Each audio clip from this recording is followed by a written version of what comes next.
Hello, and welcome back to another episode of Behind the Badge. Today, I have a special guest who's in my actors forum group online, and I met her there, and her name is Marguerite Allen, and she also is a 20-year vet of the NYPD, retired as a sergeant in 2019, and started in 1999. So I'm very excited to get to her story today and let it let us know what's going on with her in her life and see what her goals and dreams are. And she's also a dancer and a author. So I'm sure she got a lot to tell us today. So let's just get diving into it. How you doing today, Margaret? Hi, Jacob. I am doing very good. Thank you for having me. This is really exciting. This is a I nice kind of interview, right? Oh yes, I'm very excited to hear your story and everything you have to say today. And Yeah, I well, appreciate you being on the show. oh yeah. Well, thank you for having the show. Thank you for connecting people. And look where we met. We met on an actors forum, right? And meanwhile, Yes. we came from two different spectrums of law enforcement and parts of the country. I grew up in Harlem, New York, uptown Manhattan, and Okay. I, when I was younger, the love of the stage and entertainment and making people laugh, like that started when I was young. My grandmother got me into that. And the second someone laughed or responded to something I did, I really felt like that kind of solidified my tangibility in the world, kind of, right? Oh And yeah. then she made me feel like the world existed because I was in it. The Mhm. epitome and poster child of encouragement, right? So I did a lot of things too because she loved me and she made me feel like I can do anything and the sky's the limit. And I didn't know challenges, I didn't know self doubt. However, things took a turn with her and she passed away. And that's when my life changed. So Yes. that's all in my book, Running from Yesterday. And uh, my desire to find the love that she gave me, I transferred that to my mother, who was completely emotionally unavailable. And Oh, through a series of kind of bad mishaps and chasing her love and losing self esteem, I started picking up a lot of activity in the street, pretty much being a wretch in the street, criminal mm. activity, um, involving drugs Wow. and sexual behavior and just really rebellious, angry. And dance and the stage was my therapy. It was quite an Wow. oxymoron because I turned into like this wild child, but in Uh, my soul I was really yearning to for that connection that I had with my grandmother, and no one in the world can do that for me. And I didn't realize that I really had it in myself. I was just attaching it to right. her. And when I couldn't get that, I started to become really resentful. And I ended up being on Um, drugs and drinking. And I went right. to the school, my dream school, which was LaGuardia School of Performing Arts, which a lot of people know as the Fame School. You know, the Fame School. I'm Yeah. gonna live. That's the school I Right. attended Right. Yeah. for dance. And, Wow. and it was like my dream. I was That like must have Debbie been Allen's. exciting for you It was, but of at that course, time. Oh, yeah. the thing I connected to the most with the Fame cast was they were these kids that were in school trying to follow dreams, but they had very challenging lives outside of school. And that was the biggest thing I did have in real life was this a lot of challenges. We were getting evicted a lot. I was hanging out with Wow. a lot of people who were doing drugs, selling drugs. And meanwhile, I was trying to keep up the dance career in Wow. LaGuardia School of Performing Arts, right? I was Wow. sleeping on trains at night, going home like Jeez. anxiety, stomaching knots, trying to keep up my academics. And I failed. I was failing miserably. And the dance director, who did really like me, she was trying to be kind of like a mentor, but we couldn't make a connection stick. I was young and inexperienced, and I was unable to articulate, let alone deal with what was going on. And she said she couldn't send me to Juilliard. And that's also in this documentary that was made about me on YouTube as well. And that was it for me. I felt like, why try after that? When Mm. really, by the time I went into ninth grade, I was already a full-blown drinker, Oh wow. drugs already. In ninth grade, I was already well into Oh my experience, gosh. you know? So And can I ask you a question? Uh, sure. so what led you into law enforcement? Uh, And that's where I was getting to. So after that, because yeah, who go would ahead. think, right? Who would Right. think that I would even have a chance in life, let alone end up as a New York City police officer? So after high Wow. school, I went to community college, barely Yes. graduated because I wasn't going to go to Juilliard, right? My performing arts kind of career was Oh over. man. So I did attend college. Something told me like just go to college. So I went to community college and just skated my way through college, worked part-time jobs. And Right. eventually by the time I was in and out of jobs, and my last job was literally in a stock exchange firm. And I Wow. was, and it was part-time and I worked more in an administrative role. However, I was learning a lot about the stock exchange. And I was more drawn to the money. I was watching what the traders were doing, and I was thinking, well, wow, that must be glamorous. They look like they're happy. Of course, everything on the outside that glitters isn't really gold, right? No. And I was really struggling in life, trying to figure out what to do with myself, and thinking that that was a path: make more money and I'll be happy. It Yeah. just so happened by chance, I was told that NYPD was given a test. And I thought to myself, hell no, what the heck do I want anything to do with NYPD, right? And I said, but I had, and then I had nothing to lose. I said, I'll take the test. I have nothing to lose. And I ended up passing the test. And after I passed the test, I got a letter in the mail saying that I would have to go through a series of other steps. And I was still working at this stock exchange firm part time. And I started going through these steps, and the steps would be going to meet this interviewer for this medical thing, and then bring in this paperwork for that. And I started going through paperwork and having to dig through my past. And I started learning that what a wreck I was. And thank goodness, the biggest thing I had on my record that was short of arrest history was I was given two summonses for hopping the train, and I Yeah. never paid these summonses, and they ended up turning into like Oh, bench warrants. right. Right. And the investigator at NYPD said, "You kind of have these bench warrants," and they ended up being a financial penalty. Thank goodness, but it wasn't like bench warrants are not arrest warrants, as you Right. know, Right. right? But Oh it was yeah. kind of embarrassing and something I didn't even really realize I had. Like I was probably 16 or something when I was given these summonses, for hopping a train. Some people, and a lot of that I remember, and I had a lot of compassion for that as a cop. Like I wasn't that lay down the hammer and like arrest everybody or give everybody summonses for things, because when I hopped the train, it's because I didn't have any money. It was, I literally had to choose. If I had $3, it was, you're gonna walk like 15 miles and save the $3 to eat, or you're gonna have to train to try to save some time to get to where you have to go. And Yeah. I end up clearing that up. So I was passing these levels, and I said, oh my goodness, like what if I get in? But it took a year and a half. So after I finished all of my investigative steps, um, a long time had passed. So I just pretty much forgot about it and said, well, I guess I don't know if I'm really going to go in because I haven't heard anything in so long. And one day I ended up getting a call at the job I was working at, and it was a male detective, I think, and he said, "I'm just letting you know that you're going to go into the police department academy, and it starts in like 2 weeks." Oh, and a big backtrack. I was actually delayed uh, into the next year because I had Wow.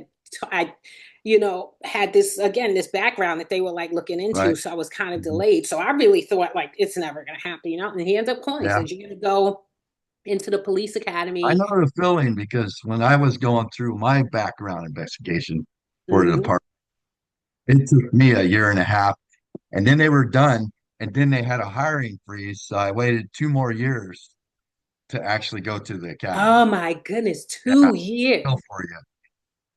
And look at your drive and passion that you waited 2 years and still went in. A Right. lot of people wouldn't have waited that long. They would have said, "Forget this," Well, at that time, I really wanted a career in law enforcement, so I I was doing whatever I could to make it, So waiting two Right. years, working security on the side, taking care of a family and a wife. Mm. So Mm-hmm. Mm-hmm. when they called me, I was like, yeah, okay, right on, let's go. So Oh, yeah. yeah. And that, you know what? To I met a interrupt bunch of your people story, like but that. yeah, No, just no, it's reminded me of okay. mine. Yeah. And I guess at that point, I still hadn't made a major decision with the Wall Street, right? So I didn't say I'm definitely going for the Series 7 and get my license and become a trader. So when I got that call, I hung up the phone and I was kind of wondering, like, wow. And then the phone rang again, and it was my mother, and she said, "We got evicted for good. Don't even come back to the apartment." I was freaking homeless. Amazing. I had to call my best friend and ask her if I could spend a night at her house. I literally only had the clothes on in the office. I was sitting in this office and I know to go. And my best friend, Emily, Dominican girl, and she lived in the projects with her five siblings and her mother in the projects. And I slept there for 3 days, like wearing the same clothes, like borrowing her clothes to go back and forth to work because I hadn't like left the Wall Street job. And the weekend rolls around and I had to break into the apartment to get my things. I literally break into the apartment. Like, we climbed up. I went upstairs to the apartment above where we lived, asked the person if I could go in their fire escape, down to the window. Thank goodness I knew how to jimmy open a window. I pushed open a window, climbed in. I had two drug addicts with me, my best friend and her sister, and I let them in the front door, and we were all in there, like getting my stuff out of it. Crazy, like throwing stuff out into a taxi, and then that's how my journey started. Because at that point, I said, now I have no choice but to go into NYPD, right? NYPD literally became my home, like Yeah, where it's I had to family. live. Became your new Yep. family, huh? And my new Yep. family. And thank God for her and her mom. I did live with them Yes. the entire time I was in the academy. I lived with them. And the schedule in the academy was 1 week, 7 a.m. to 3 p.m., which meant really like 5:30. Like I had to leave the house at like 5 something in the morning. And then the next week was 4 p.m. to 11 p.m. So we had this alternating schedule. So what I would do is I would get the newspaper at the time, internet was totally not even existing in 1999. So I would get the newspapers, the Sunday paper, the daily news, the Times, whatever, and I would circle all these apartments that I saw. And after I got off the academy at 3 p.m., I would go and look for apartments. And I did that for like almost 9 months. And a month before I graduated, I ended up finding, an apartment. But I struggled with with the academic part of it, but she helped me study. Again, all this is in the book, but I'm telling Yeah. you, when it's crazy how when we're comfortable, we find things to worry about, but when there's a sense of urgency and immediacy, we have no self-conscious thoughts, we have no fear, we're not caring what people think. My thing was getting to that place of confidence without there being a disaster going on, because that's kind of what I was used to, disaster, right? Or we were trained in the Right. academy like brutally. I That first day when we were in the gym and they were trying to make us quit, like they call it like 2 weeks of D-Day. Yeah, I don't even remember I the, got you. you know what I mean, right? And they're like Right. screaming at you and they're pushing you down on the ground and you're in this push-up position, you're drenched with sweat and bear crawls, and they're like, "You're a zero, you're never gonna make it." And there were people who were getting up, like men like your size that look like See you you. later. Yep. And if people like you were leaving, I was getting so tired. I was thinking to myself, I'm not gonna make it if these grown men are leaving. If it gets worse than this, I don't think I'm gonna make it. But it was my head. I had this voice in my head that said, first of all, what will your grandmother say? And you don't have a place to live. Right. Well, you had that mental fortitude. I mean, that's what they Mm-hmm. were looking for.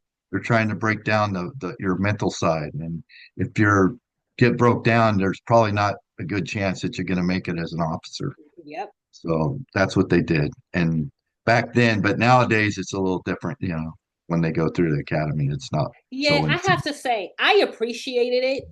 I mean, I'm not gonna say it's for everybody. I think that's what I needed, I, because I needed. It's so ironic that that ended up being the discipline I needed in my life, but it was still self-initiating, right? I still had to choose to go. No one was Yes. making me do that. And I didn't know it at the time, but I was respecting my choice to do it. I Yeah. didn't want to give up on that. I made this choice to go into this. And if I quit, I was literally giving up on myself. And no one Right. else Hmm. cares if you give up on yourself. No, No, no one cares but you and your family who's around. yep, yep. Um, I was thinking of a question to ask you when you were talking about that, because my career was all in corrections, and I was behind the walls. You're out there on the streets. Uh-huh. Uh-huh. And I got 8 years in security. So, it's not the same thing as being an officer on the street Right. and dealing with domestic violence issues and all that type of stuff. I just dealt with them after they got in trouble and sent to prison, Mm-hmm, uh, mm-hmm, the multitudes of them. But how mm-hmm. was it for you? Like, let's give me your very first call that you went out on with your partner, your field training officer, probably. Well, right, Yeah, that's what it field was. training We officer, had, it was 8 of us, and FTO, we right? had a training sergeant. They Hmm. called her like a training sergeant, and he had us for I think 3 to 4 months. And we did these odd shifts, like right 10 in the morning to 6 in the evening, or 6 in the evening to 2 in the morning. So every other Uh, week we had to rotate. Plus, we yeah. were used for all assignments, right? Like parades, protest, out of borough assignments, stuff like that. And this man not only became, like, his name was John Walsh, not John Walsh from America's Most Wanted, but his name Right. was John Walsh. And not only did this man like become a mentor to me, he was almost like a father figure. And he taught me how to, because remember, we both, he also grew up in Harlem, Irish family in Harlem, Irish American family. And we started having talking and having, I realized we had a lot of things in common, but he taught me how to be a cop in a neighborhood in which I grew up, right? I started working in Washington Heights, which isn't far from Harlem. I hung out in Washington Heights like, Uh, all the time. That's where the George okay. Washington Bridge is. So I started in the 34th precinct. And it is a lot of drugs in that neighborhood, but there's also a lot of really nice communities in the neighborhood, the Cloisters, and it's a beautiful, area. But every area has its downside. And rookies like me, and I obliterated the driving training course, so I wasn't even qualified to drive a police cart. And that was the only thing I didn't pass. I was able to graduate, but I had 1 year to pass. So because of that, I wasn't allowed to drive police cars. So a lot of my jobs, I was walking. Like, a lot of us were on foot anyway because we were rookies. So, but he would take one rookie in the car every shift, and Mhm. he would swap. So he would switch out a rookie and put another rookie in the car so they can go to jobs that us on foot couldn't get to because we were too far, right? So he wanted them to see veteran officers handle heavier jobs, and the ones who couldn't go in a car, we were on foot posts in the surrounding like neighborhood. So the first job that he physically took me to, it ended up being an arrest, and it was more like a guy loitering in the upstairs stairwell going up to the roof. And Wow. when we get there, he was sitting on the steps, older gentleman. He had to have been around in his early 60s, and he was had the needle in his arm, heroin, shot up with dope. And my sergeant at the time, he said, and he was always saying to us, like, people, arrests aren't numbers, they're people. And even though sometimes, which start ended up happening, you don't have a chance, someone punches you right in the face, right? Like, we right away, it's a fight sometimes. But if we have a chance, go in with compassion. And I used to, toward the end of my career, I always prayed before I went out. I said, God, don't let me act through ego, let me be of service. Like, that's what I used to say, right? Yeah. And this man was sitting there kind of looking really pathetic. And he knew, he was just like, wasn't even trying to fight. He was like, whatever. And I saw me in him. We arrested him because it wasn't like he was just sitting there. If he was just sitting there and there was no drugs all over the place, we would have just like let him, whatever, just leave. But Yeah. he had the drugs there. We had to bring him in. And I treated that man as if he was kind of royalty, so to speak, Right. because the With first time respect. it wasn't an academy mock scenario anymore. Like it really hit me. And it Yeah. was different seeing Wow. drug addicts when Mm. I was growing up. My mother was a drug addict. I mean, I had a horrible life because of that woman. And I was resented her and I resented drug addicts. But looking that man in the face, it completely changed me. And I didn't want to feel like I was better than him. I didn't want to call him names or oh, just get up and turn around and put your hands behind. Like I couldn't talk to him like that. It was something that just got choked up in me. From that day on, my first initial the way I treat people was always with respect. Even people who fought me, like curse me out, do whatever. And I would fight. We get into fights, and John Walsh would always say, "Get in and get out." Meaning, if we had to fight someone, do not give 20 hits if you could do it in three. He would always say, don't pull any weapons out, use your hands, keep it short. And when it's over, and try to get back to the level of respect as quickly as possible. No talking crap, no, and my soul was always like that anyway. I grew up in the streets and people would have fights and stuff like that. And I was never kind of the type to be like, yeah, that's right. And I like ripped your hair out. We're all savages at nature, but the key to that is controlling the savage. And that's another thing I learned that it's okay to have had that side of myself. I was trying to completely erase who I was before I became a cop by putting that uniform on, thinking this old Marguerite would be completely disintegrated. But that's not true. You can't run from your past. The best thing I did was embrace it and understand that I can be any of those things at any time. Mm. Right. And the one thing that I ended up doing was I would sit in jail cells and talk to prisoners all the time. Like if it wasn't chaos and they were calm and they were welcoming, you could see it in people's eyes. They just want to talk. And sometimes I wanted to Yeah. talk. I hated feeling like They're I just was they're separate, just right? human beings like us. That's all. Right. They're just And I'm sure you probably did that, right? I'm sure you got to know a lot of those people in jail. yeah, on a And on a human level, mhm, not hey, I'm your boss, do this, I want you to take care of that, go lock up, whatever, there's more to it than that because you're with them 24. Sometimes you're there for 16 hours, sometimes you're there for 8, mhm, and mhm, mhm. yeah, you just gotta there's a level of respect you have for um those people that are incarcerated and the ones that are there to serve, And so and really in the end, like we could call it a job, but I saw a lot of people I arrested when I was off work mhm. because I lived and worked in the city. And Wow, most of the yeah, time I worked in Manhattan. And a couple of times I'd be on a train and someone would walk up to me out of the blue because people remember you before you remember them, yeah, yeah, right? And they walk up to me and I would say, wow, like we don't know you you from, right?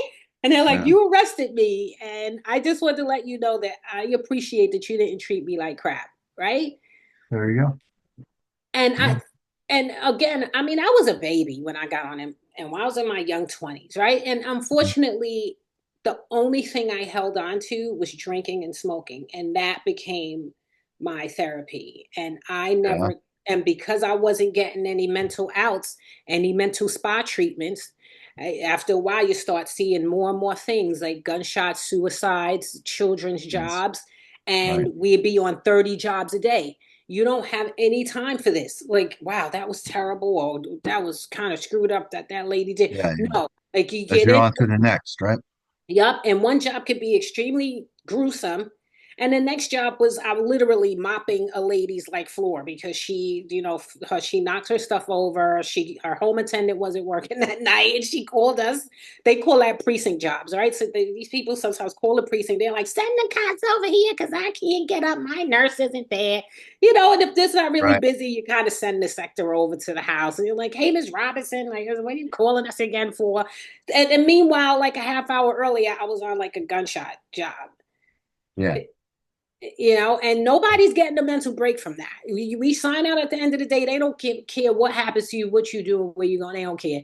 It's a number. Unfortunately, every just like you being a correction officer, you have what they call a tax number. We have what was called a tax number, right? That was our identification number. It wasn't Marguerite, a girl that likes the color blue and loves unicorns and loves ballet. No, I was this number 1, 2, 3, 4, 5, 6, and Yeah, that is no compassion, no emotion, no opinions. You're this robot. You go in, you generate what we want you to generate, and you come back and you get off work, and that's that. Because we really are human, it takes its toll on people who are reasonably sane, right? And my right. drinking really escalated. I mean, Uh-huh. really escalated. And I talk about that again in the book. And it escalated to where I literally like tried to shoot myself in the head with my own firearm. And that was a slow progression, but it got to that point. And before that, because I really admired my training sergeant, I wanted to be a sergeant. Now, that was all self initiating because no one has to go up in rank. Like I'm sure you have rank structures as well. And I Right. think with you guys is you have to take a test like we do. Like we had to Yeah, take. I retired as a sergeant also, and yeah, you take a test, and then you do an interview, and they get you going, and then you go to a 2-week academy, and that's about it. Okay, So, see with us, to the next rank is sergeant, so we had to take a test, and depending mhm. on what the score was, we would be placed on a list based A on seniority. ranking, right? Yeah, Yeah, like how long, because a person, I took the test when I had 3 years on the job, but a person cannot become a sergeant until they had 5 years on the job. So right. I took the test when I had 3 years on and I passed it, but I didn't get an A. I didn't get like 100. I was in like the low 70s, right? And it took 3 years from the time I took the test until the time I got promoted. And I got promoted after a couple of months after I got sober. So that was so God sent to me because my gun and shield was taken away from me because of the whole mental breakdown thing. And I was sent upstate to New York to rehab, Oh, not good. knowing anything about alcoholism, any of that. Like I just thought I'm stressed. It's everybody else. It's everything else. And I was completely kind of deflated, turned inside out, had no fight left in me.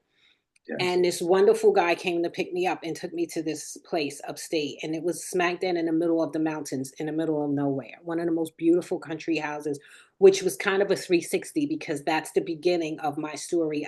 It's in North Carolina in my great grandmother's beautiful house, right?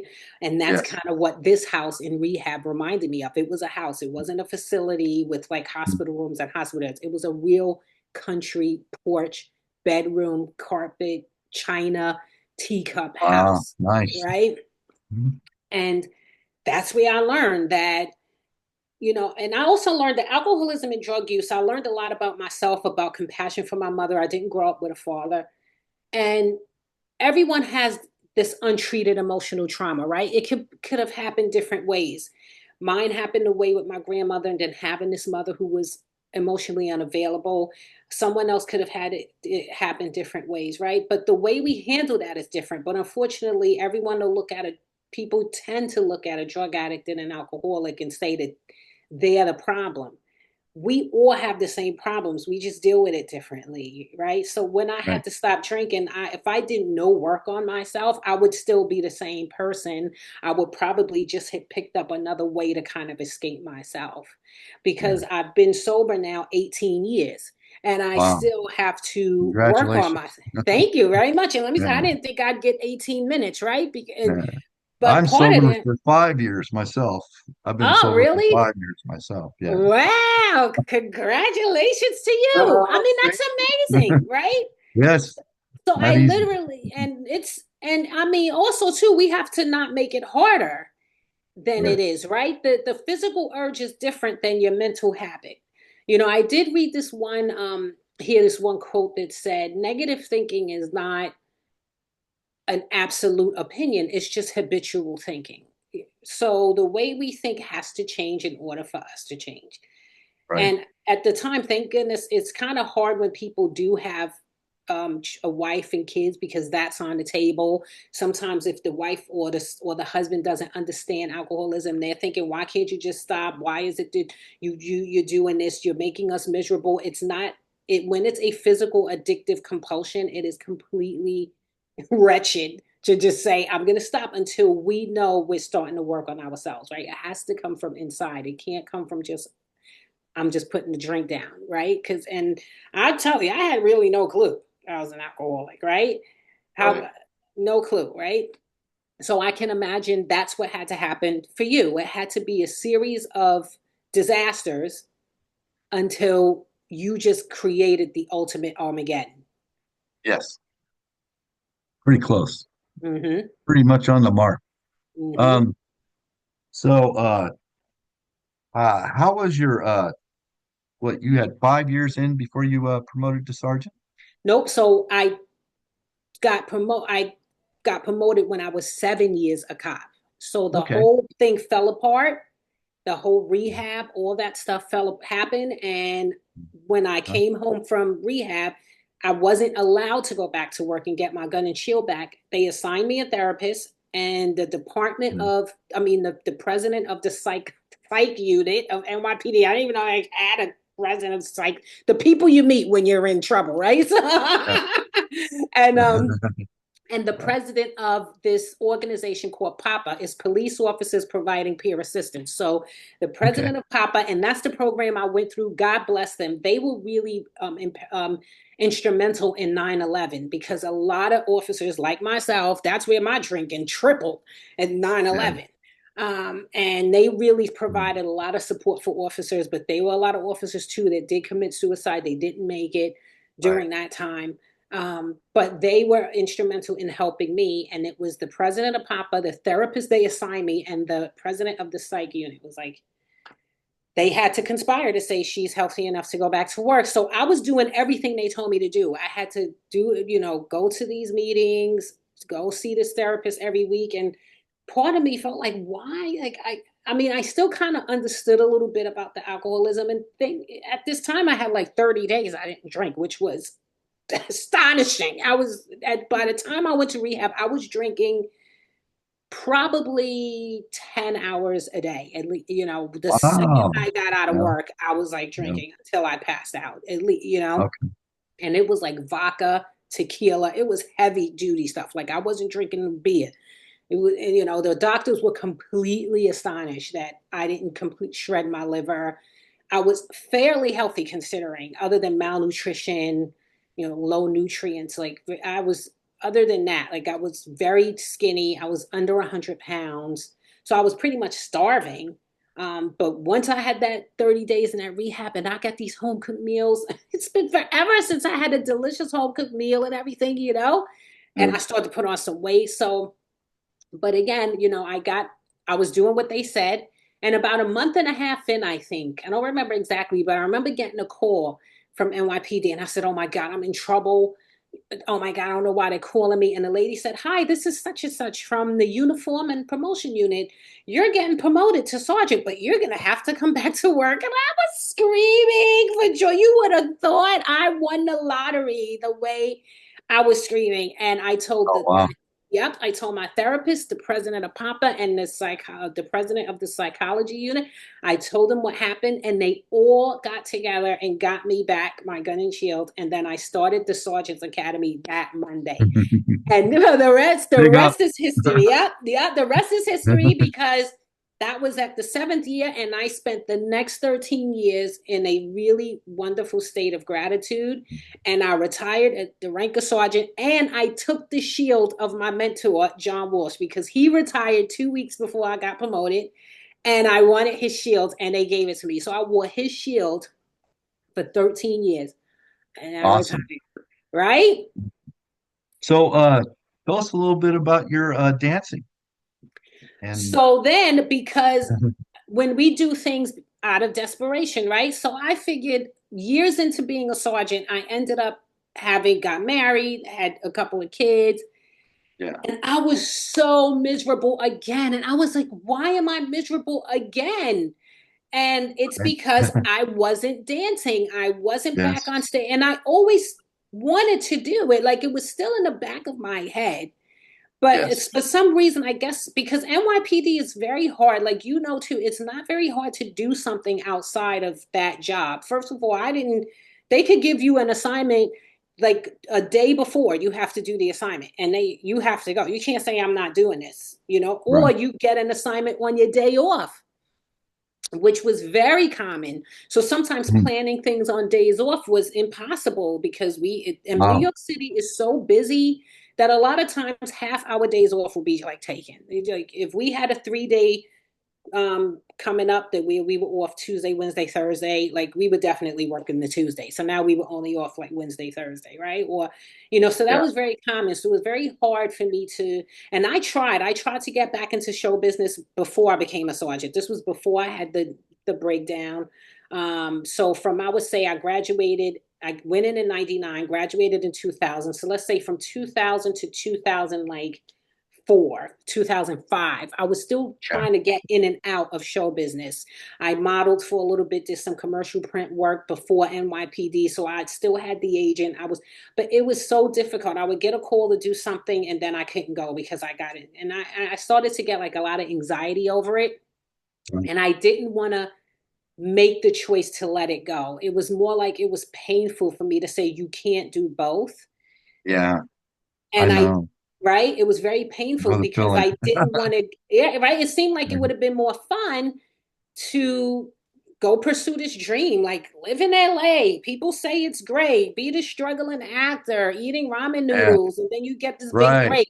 But let me tell you, I already knew what it was like to be homeless. And I was like, I don't want to go back to, being homeless. I Yeah. don't want to go back to Ain't that being the truth? hungry. I already Yeah. knew what that felt like. And Yeah. growing up with my mother, I was stealing out of garbage, stealing food from school, packing it up, keeping it at home so I could eat. Like, I was already a criminal. I wasn't trying to go back to being a criminal because I wanted to be an actress or a dancer, and that's Right. kind of what I was feeling. Like I was like you could go into it with the mindset of you don't have a plan B. I get that. But Mm. not when the flashbacks are like PTSD for me. And that's kind of what Right. I felt. I felt like if I Wow. gave up Yeah. NYPD to pursue a career in performing arts, I was getting these heart palpitations. Like I was Really? literally physically in pain at the thought of just I leave can understand. NYPD to pursue it, right? Yeah. Yeah. That's a big step. I mean, that's like scary for a lot of Mm-hmm. people. And that's why a lot of people, in this, the show business is so tough is because, a lot of people have limited disbeliefs that they can't do it. And Mm-hmm. Mm-hmm. next thing you know, you're just stuck in a career that you were happy to have.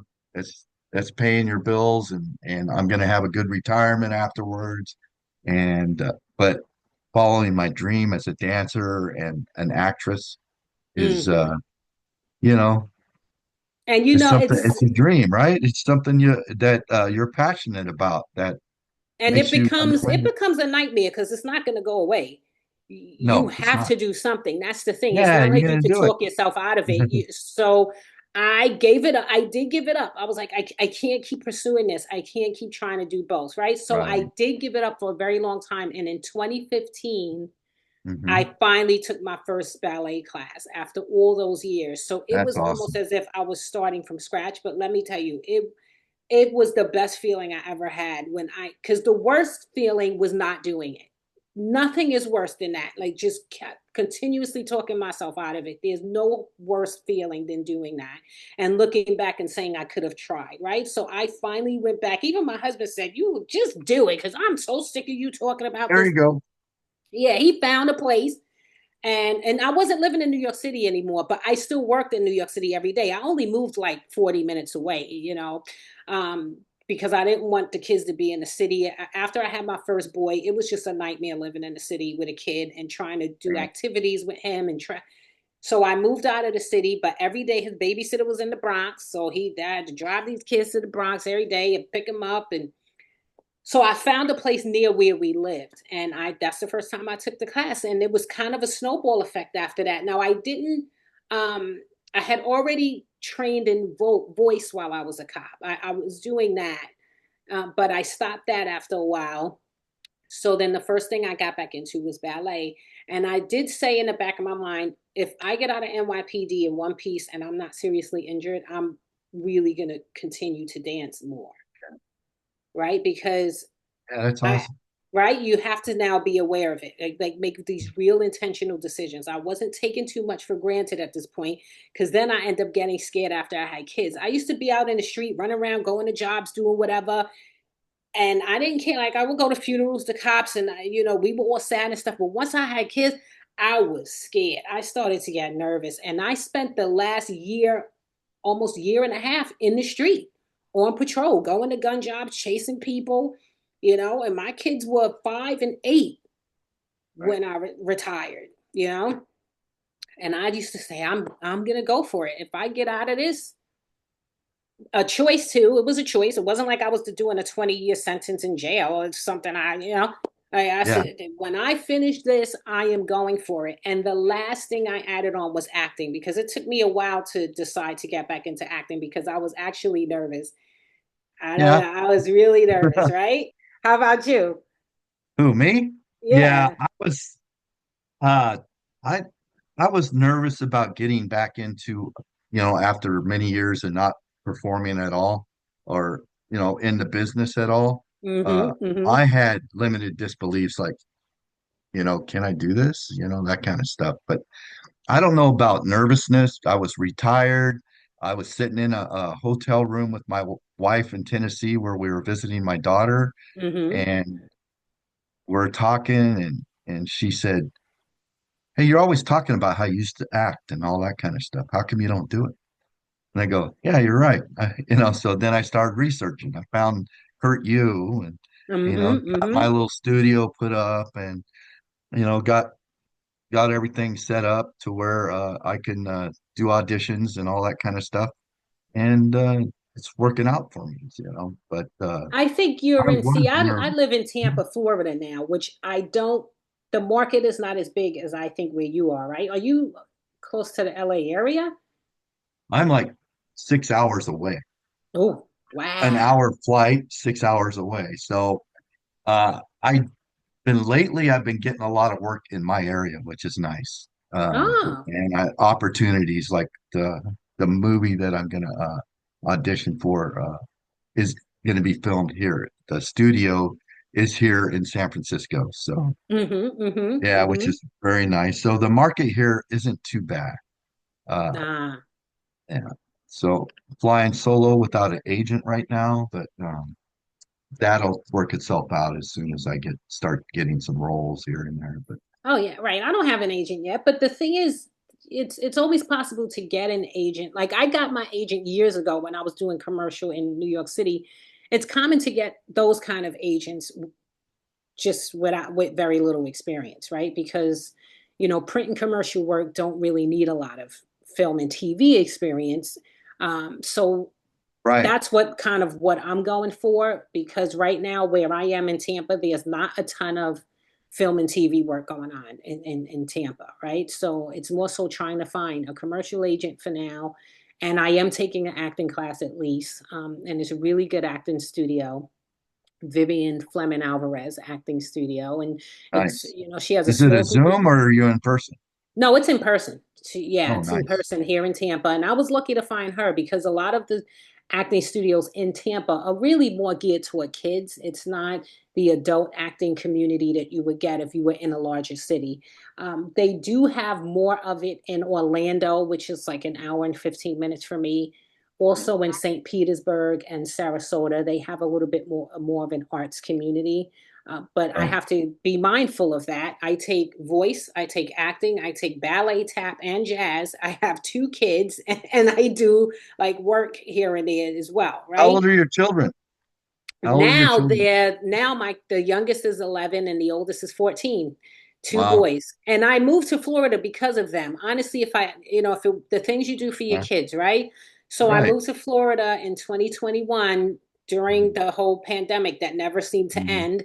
It wasn't ending up in New York, so I moved to Florida I like can a lot only of people imagine. did, right? And I would not have left New York if it wasn't for my kids because it's just more opportunity in New York for the entertainment industry. But I don't believe anything happens by accident. I think it's better that I'm in Tampa now because I can at least start here. And starting here in a smaller kind of pond will just help Right. me get more experience for I eventually see myself doing like Law and Order, Mhm. those kind of shows. Like it doesn't have to, Procedural. yeah, like I wouldn't mind doing the detective in the suit, um, the ADA. Like I worked around them so much that me playing them on TV would still be second Right. nature for me, It's you like know. you can relax into the role because you know the dialogue that they're going to be Hmm. giving you. Yep. You know the emotion, the everything. It's all Yeah. familiar to you. So you're very relaxed and you're not, you know, out of your mind. You're out of your head because you're so relaxed. Exactly. And it Yep. makes it better to bring the truth if you can get into that mode And I and used just to say, react. I used to watch Law and Order a lot. I used to say, it must be nice to play a cop on TV. I wish I could play a cop on TV. My thing was, And now look. right, my thing was, damn, I don't want to play a cop. I really don't want to do this because I did it for so long, or I Mhm. don't want to be a prison official because damn it, I did it for so long. I don't, that depresses me. Why do I want to do that? But then after a while, I'm just like, wow, how much are you going to pay me for? Oh yeah, I'll do that. You And know? because, like you said, you can relax into the character because, Yes. in essence, is not real. Mhm. It is a completely different dynamic and a different kind of creative environment. And now Right. we're helping somebody. We're helping. I love helping creatives tell their stories. And it's Yes, phenomenal how you get the writers who are just talented in their own right that's true. to write up a script with this whole vision in mind, and then they get the actors to bring that to life. Like that's an honor. Yeah. I love to be a part of that. Speaking of that and performing, when I published a book, instead of having someone like people come and I sign the book, because right now it's only sold online. It's not in Barnes and Noble, but you can buy it from Barnes and Noble, Amazon, Right. Google Books, all that stuff. So instead So of having the when did it come out? I'm sorry. I I didn't published know. it November of 2023. So it's Okay. been a little over a year and a couple of months that it's been published and it's doing very well. And instead of having people like come to a venue and sign the books, I decided to perform the book as a musical because my background is dance. I talk about that in the book.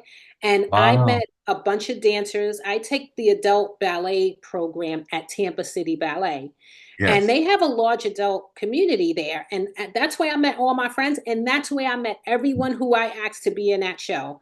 And I had 10 dancers, I had two choreographers, and we literally performed it in a full sound stage at the New Tampa Performing Arts Center. And during the Q&A, I I had a narrator as well, and she went out into the audience and she was giving the microphone to different people, and most of the people said, wow, we can't believe that you guys don't do this all the time, because it was very well choreographed. It was a very well put together musical kind of.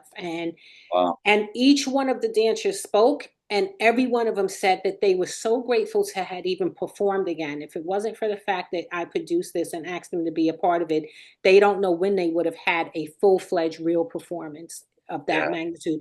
And that really Awesome. touched me, right? And I said, look, I get to leave NYPD, but I get to be on another stage. And I really want to do that, to be able to produce these shows, to give other people, especially adults, the opportunity to perform.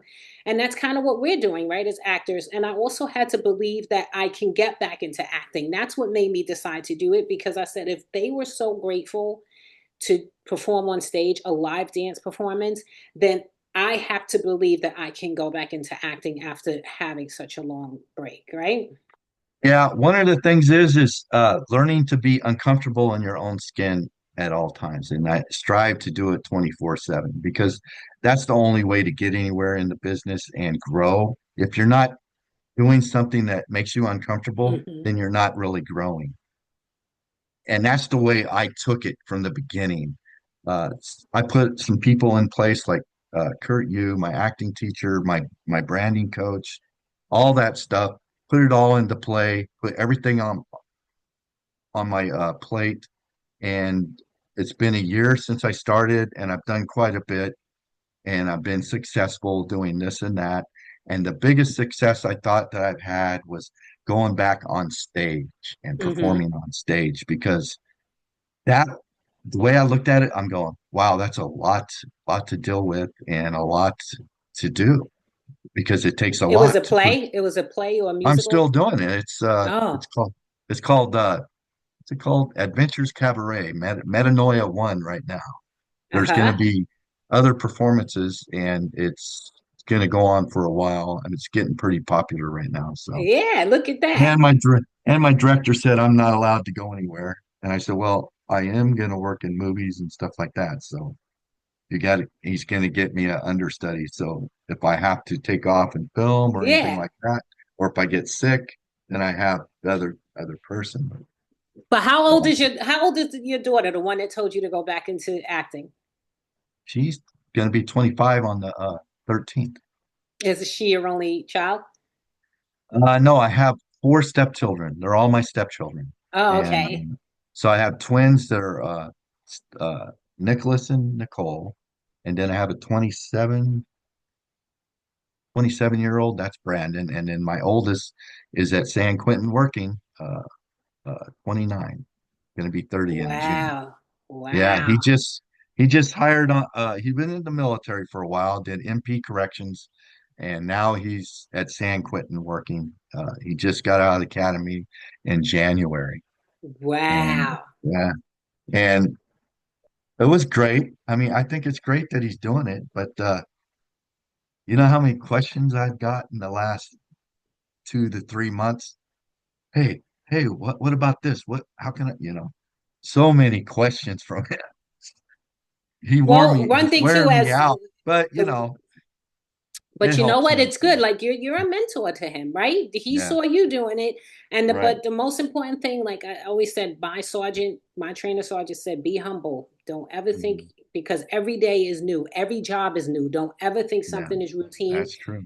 And if you treat people kindly, your day will go much better. Yes, People aren't supposed to do what I tell them to do. You let them choose to do what I want them to do. right. That's true. That's You give them the choice, right? verbal Because judo. yeah, oh Verbal my God, judo. don't even say that term. I'm getting a flashback. The thing is, you were born and raised up in the same area that you were gonna be an officer in, and you learned their language, and you grew up in their language, and you were able to communicate with them, and that's all it is communication. And not only was my last year on the street, it was in that neighborhood that I grew up in. It was so surreal. The same neighborhood where I got evicted and ran around in those streets and did so. That's the neighborhood. It was the 30th precinct. And back when I got on a job, it was called the Dirty 30 because there was a slew of drug Yeah. charges that came out of that precinct. A lot of the officers were involved in it. It was in the newspapers. It was Wow. mess, a mess. And the 30th precinct covers just 1 square mile. But within that 1 square mile, let me tell you, it was like they could have gotten the material to do four more Scarfaces. You know, like that's how crazy kind of that precinct Wow. used to be. And when I retired and worked in that neighborhood, it looked like the West Village. It was all these buildings were up now. No abandoned buildings were around. Right. Expensive as heck to live there, Wow. but it still had its share of crime because it just wasn't, people weren't getting murdered every day like when I was younger. It was Yeah. just normal. Like people just got murdered. It's like, oh, who got killed now? Mm. Kind of thing. But it did, like I said, it helped me to. I never thought I was better than people because but I felt like I got out, Yes. not because I was better, but because I got out of thinking I couldn't do anything else. You were a survivor. You wanted Hmm. more for yourself and whoever you were gonna grow up with because You didn't, you saw the silver lining, and then you saw the darkness, and you wanted to get hit to the light. You wanted to go to the light. You wanted to be more than what you know, you're a Mhm. survivor. And that's, And I I think, commend you. and you too. Like, I can't, like, look, you're on stage in a play, right? I know it's amazing. I'm even so happy now that I took this leap and decided to get back into the business and perform in front of people. And I can't be any happier than I am today. It's So such a warm, cozy kind of feeling, right? To be on yeah, stage and know that you really are a part of it's bigger than yourself. It's always bigger than yourself, right? right, But when you're a right, part of it and you're not a part of the problem, I always say yeah, just because my mhm, role is small doesn't mean it has to be a small problem because small problems are a pain in your neck.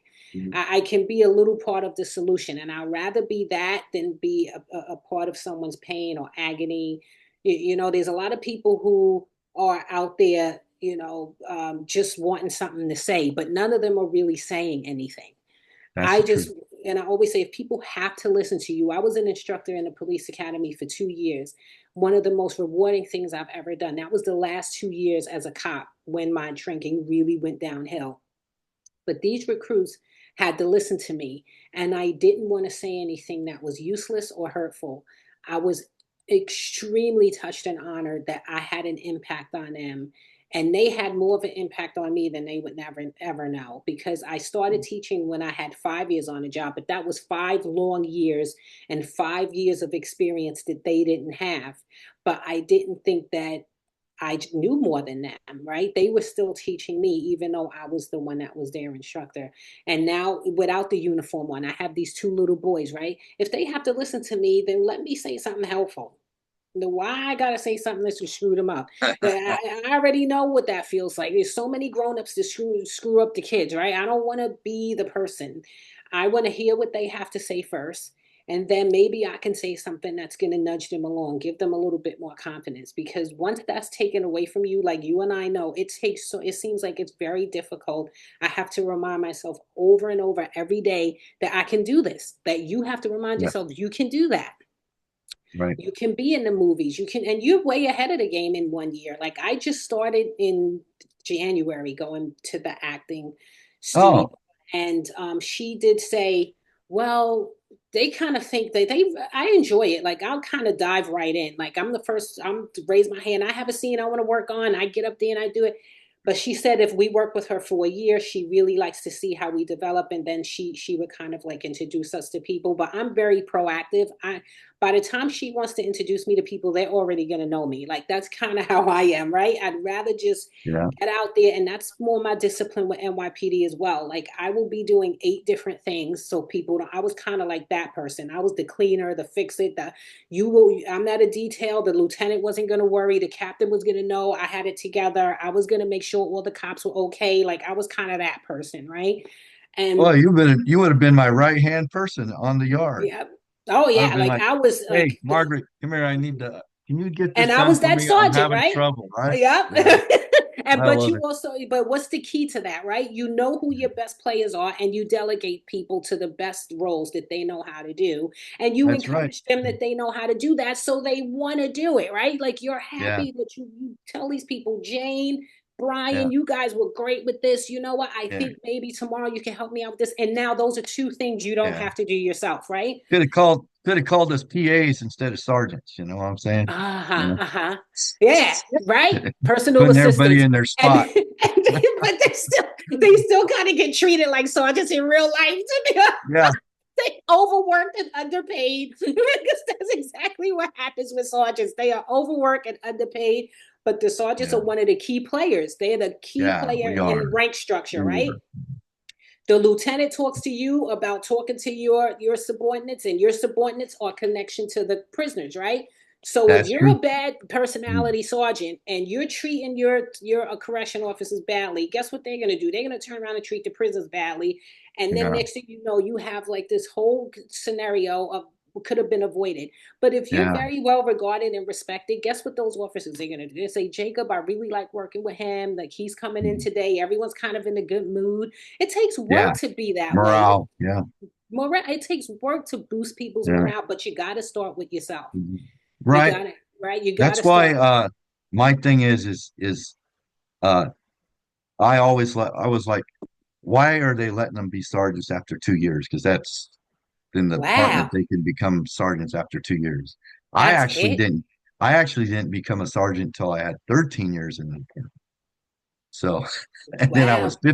15 years as a sergeant. So uh Wow. my You thing had was is an man, you gotta get OG super long right. career. Wow. Yeah. So then you gotta get some time in on the books and have a little respect for yourself before you become a sergeant because no one else is going to respect you underneath you. I So 100% agree. And I some really people am. some people come right into that role and everybody love them and and they work really well with officers and inmates and but majority of them just come in bullheaded. I'm like, you can't be a bullhead.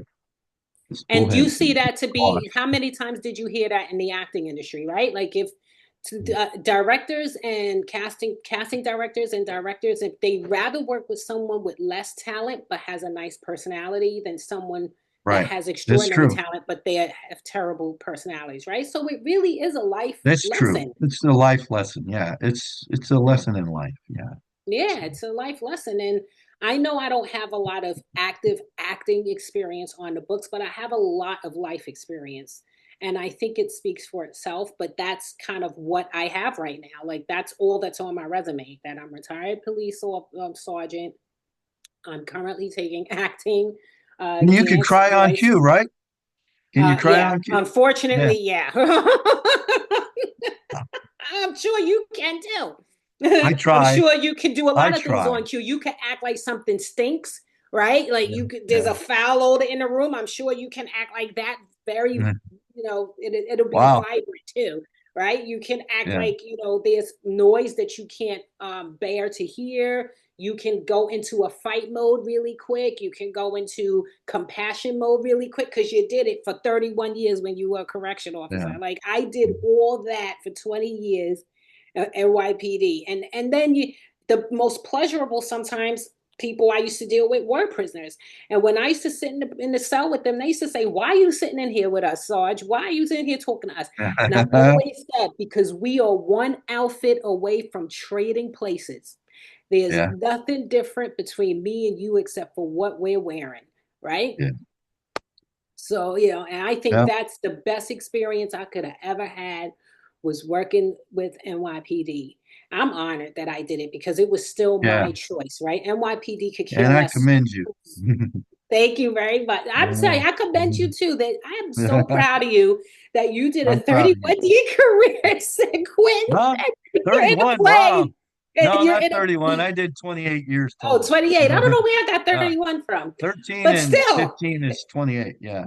yeah, but yeah, the math wasn't my 31 strong is suit. it's a long time. It is. That's a long And time to be. yeah, And then now you're on stage in a play. How many people, it's not that many people that we hear of that leave a full profession, like after double digit years, mhm, and go into the arts.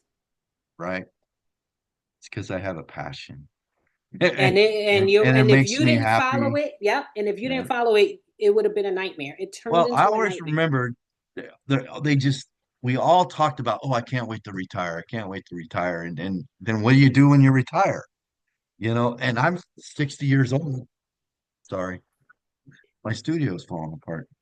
But I'm 60 years old, and when I retired, I was what, 57, 58, and I still in really good shape and I feel good and I started getting bored and then I started, like thinking about this a little bit and then my wife just kicked it into gear when we talked that day. Yeah, I was So gonna say, how long from when you retired to when you did it? So like two, started March of last year. okay, so So like a and I'm couple of years, retired and right? I retired in 22. So yeah, what is it? 2 years after I retired, I Yeah. decided to get back in. So So it's like yeah, more than that because I retired in Mhm. 2018, but I was just dancing. I wasn't doing Yeah. anything else. And I had a hard transition out of retirement. I was really depressed for like a year, Plus, it's because a good write-off too. It's a good write-off because you can well, write yeah, off it's a still, bunch. yeah, once you get paid for your Mhm. first acting gig is Mhm. it's great. But again, I'm not there yet. But You I will. even, You'll get yeah. there. But remember what they say, you enjoy the journey because next thing you know, Right. once you know what you're doing and you're comfortable, you went through the hard part already, right? Because Yeah. the hard part is when, like where I am now, like no agent, just taking my first class. I didn't get a non-paying role yet, let alone a paying role. I didn't even get an audition yet. So this is the time where it's those meat and potatoes of gratitude when you kind of, and it's nice to be the newbie in the room. I like Yeah. being a newbie in the room.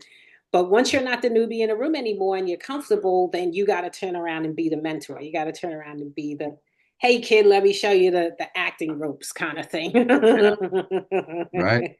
You're the rookie. Yep, yep. And I like being a rookie again because it's bright, it's fresh, it's Me new too. with the right. You like it, right? You're curious. What do you do like with your casting group at the play, right? You guys sit around, you're reading your scripts, you're rehearsing. Like that's really fresh and light and It's a airy, lot of isn't fun. it? Yeah. Right, right. Yeah. Do you have your old correction officer friends like come and see you? I had a couple that came to my first performance, which was on the 1st of March, and the next one is on the 22nd.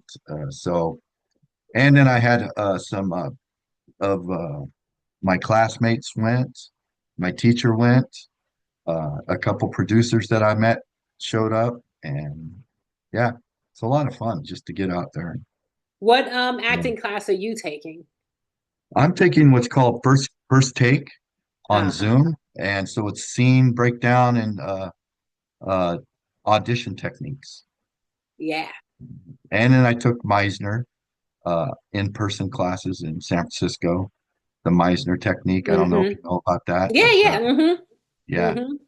Uh, and that's what I'm doing right now. That, and then I have a branding coach out of Germany, Munich, Germany, and she's helping me get What made you pick someone out of Germany? because I kept seeing her videos on YouTube and I liked who she was and how she put everything across to how I Mm-hmm. can get my branding and know what my energetic signature and how I fit into the industry. And she's great. She's very good. Wow. Yeah, Wow. and she Maybe has I'll instructors. look into her. That's really nice. Yeah, her name is Alan.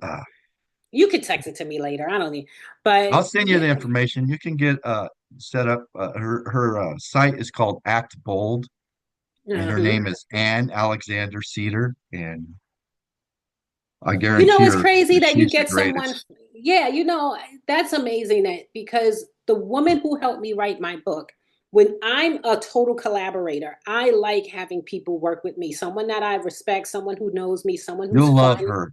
I guarantee Yep. you'll love her and our community that we have on Facebook, our private Facebook group that we Mm-hmm. all get together and collaborate and on each other's careers. So Mm-hmm. And the woman who helped me write my book is in Australia. She's not even in nice. America. And we would get on Zoom 3 to 4 times a week for like 5 hours. And it's a 14-hour Wow. difference, right? So I would get on like at 7 p.m. Oh, and we'd be banging away until midnight. It'd be after midnight. And I would be falling asleep but she literally walked me through the second, third, and fourth draft of my book. And she was in Australia and I met her on LinkedIn for all places, right? I don't even like go on LinkedIn a lot, but yeah. right? So I'm telling you, I cannot wait until I'm in California. I've never even been Oh, to you're gonna move to California. California now. Oh no. I know. Imagine I go to California and I'm in like shows and movies in California when Yeah. I've never even set foot before. Well, I mean, in but your we area, get to meet in there's person, right? So if I go to California, we'll meet in person, yeah. Oh yeah. right? Definitely. Oh, Definitely. wow, wow. And I really wish you luck with everything with Oh, the thing same to you're you. auditioning for, right? Because you're gonna Yeah. audition for that. Mhm. Don't Wow. wish me luck. I'm Ah. superstitious. You're That's okay. being superstitious about what? Yeah, They break a all leg. okay, break a leg. That's Yeah, supposed to, I thought that was for only dancers. nah, it's for actors too. For me, anyways. Okay, break I'm a kind of like leg. that, break a leg. Yeah. It's so nice to meet you today, and I really appreciate you showing up on the show and taking your time out of your day. And I can't Yeah, wait to see you someday and have a cup of coffee or something, or we're gonna see. Don't worry, we'll see each other maybe watch you on backstage. the big one, Oh watch you on yeah, the big screen, huh? this is what we should say for good luck. I'll see you on TV and we'll Yeah. have coffee backstage. Oh, there That's you what go. we'll say. Isn't that a You nice said it. one? So I'll see you on All right. TV, Jacob. Okay, Marguerite. You have a good day. You too. We'll Here, talk soon. hey, take care. You too. Bye.